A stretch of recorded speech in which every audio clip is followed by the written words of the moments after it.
వధింపబడిన, మనందరి కొరకు బలి పశువుగా ఆ అగ్ని మీద దహించబడిన, దేవునికి ఇంపైన సువాసనకరమైన పరిమళ అర్పణగా మనమందరం ఉండాలన్నది దేవుని ప్రణాళిక.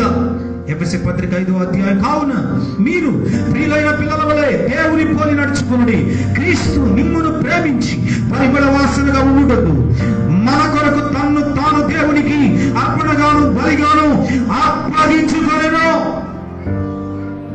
దేవుడు చెప్తూ ఉన్నాడు, దేవునికి అర్పణగా బలిగా ఆయన అర్పణించుకున్నాడు. కాబట్టి బలి పశువు ఆ బలిపీఠం మీదకి వెళ్ళింది, ఆ అగ్ని మీద దహించబడింది. ప్రతి విశ్వాసి కూడా దేవుని యొక్క పరిశుద్ధాత్మ అగ్నిలో ప్రతి ఒక్కరూ అంతరంగమందు ఆత్మ తీవ్రతతో మండించబడాలి, కాల్చబడిన అనుభవంలోకి రావాలి. యెషయా అన్నాడు, అయ్యో, యెషయా గ్రంథం 6 వచనాల్లో, నేను అపవిత్రమైన పెదవుల గలవాడా.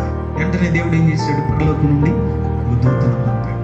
ఆ దూత చేతికి ఒక అగ్ని కణమును ఇచ్చి పంపాడు. ఆ దూత వచ్చి భూలోకంలో యెషయా పెదవులను కాల్చింది. మనము కూడా ఆ బలి పశువు ఎలాగ అగ్ని మీద దహించబడింది, అలాంటి అనుభవంలోకి రావాలి. అపొస్తలులు దేవుని యొక్క అగ్ని జ్వాలామయముగా ఒక్కొక్కరి మీద 4 విభాగింపబడిన ఆత్మను పొందక ముందు వారి అంతరంగాల్లో పీడితనం, వారి అంతరంగాల్లో అబద్ధాలతో కూడిన వైఖరి, యేసు ఎవరో తెలియదని పలికే నేర్చుగా అందరూ అన్ని విడిచి పారిపోయిన వారే, యేసు కొరకు ధైర్యం వహించి సాక్షులుగా నిలబడిన వారే. అందుకే మీరందరూ నన్ను విడిచి ఎవరి ఇంటికి వాడుతుంటారు. But I not you, my father is with me. Yohanu సువార్త 16:30 నేను ఒంటరిని కాను, నా తండ్రి నాతో ఉన్నాడని యేసు చెప్పాడు. ప్రియమైన దేవుని బిడ్డలారా, పస్కా పండుగ ఆచరిస్తున్నావా, అనుసరిస్తున్నావా? అనుకరణ అనేది చాలా ప్రాముఖ్యం.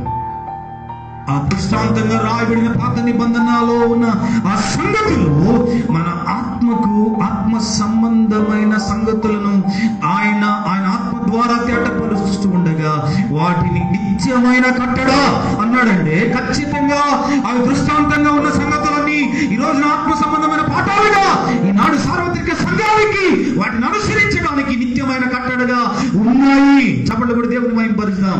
హల్లెలూయా. ఖచ్చితంగా బలిపీఠం అనే అగ్ని మీదకి వెళ్ళాలి, ప్రార్థన అనే అనుభవంలోనికి వెళ్ళాలి. లేవియకాండం 6:12 వచనాలు రాబడినట్లుగా ఆ బలిపీఠం మీద నిత్యము అగ్ని మండుతూ ఉండాలి. నీ అంతరంగంలో నీవు ఎప్పుడు కూడా మండుతూ ఉండాలి. అప్పుడే నీ ప్రాణ ఆత్మ దేహములు దేవునికి పరిశుద్ధంగా అనుకూలంగా సజీవయాగంగా ఆయనకు ఆ బలిపీఠమైన అగ్ని మీద ప్రార్థన అనుభవంలో, ఆరాధన అనుభవంలో పరిమళ వాసనగా తండ్రి అయిన దేవునికి నీ జీవితం అంగీకారయుతంగా మార్చబడుతుంది. Praise the Lord. హల్లెలూయా.